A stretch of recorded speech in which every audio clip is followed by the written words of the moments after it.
ఇప్పుడు మన జీవితంలో చిన్న చిన్న మిస్టేకులు మన జీవితంలో జరిగినా ఇది కృపకాలం. హల్లెలూయా చెప్పండి గట్టిగా. దేవుడు ప్రతి క్షణం మనల్ని క్షమించుకుంటూనే తీసుకెళ్తున్నాడు. ఇంకొక మాట చెప్పనా, అద్భుతమైన మాట చెప్పనా, అక్కడ పాత నిబంధన గ్రంథంలో వారికి దూరమైనట్టు దేవుడు ఇక్కడ మనకు దూరం అవ్వడు. Praise the Lord. Any time నిన్ను బలపరచాలని, నిన్ను ఆదరించాలని, నువ్వు ఎక్కడైతే పడిపోయావో అక్కడి నుంచి లేపాలని దేవుడు వెంటే ఉండి మనతో పాటు నడుచుకుంటూ వస్తాడు. Praise the lord. గట్టిగా హల్లెలూయా చెప్పండి గట్టిగా. పడిపోయినోడి దగ్గరికి నీకెందుకు, నువ్వు దేవుడు కదా. పాపిష్టి కార్యాల్లో మునిగి తేలుతున్నటువంటి వ్యక్తుల దగ్గరికి నువ్వు ఎందుకు వెళ్ళాలి? నువ్వు పరిశుద్ధుడివి. అదే వీళ్ళ బాధ. ఎవరి బాధ?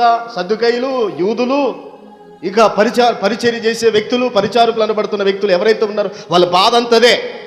నువ్వు నీతిమంతుడని చెప్పుకుంటున్నావు, నీకు పాపులతో ఏం పని? నువ్వు నీతిమంతుడని చెప్పుకుంటున్నావు, కుష్ఠవ్యాధి ఇంట్లోకి ఎందుకు అన్నం తినడానికి వెళ్ళావు?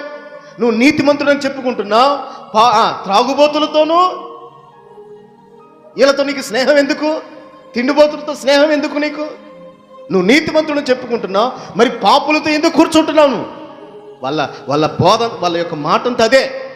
అందుకే ప్రభు డైరెక్ట్గా చెప్పాడు, నేను నీతిమంతులను పిలవరాలేదు, పాపులనే పిలవచ్చుతనే. Praise the Lord. మన చేతులు హల్లెలూయా చెప్పండి గట్టిగా. ఎంత ధన్యత దేవుడు మనకిచ్చాడు. కానీ కొంతమంది జీవితాల్లో దేవుడు ఎంతో ధన్యకరమైన జీవితాన్ని అనుగ్రహిస్తే దాన్ని నిలుపుకోలేని పరిస్థితిలో కొంతమంది ఉన్నారు.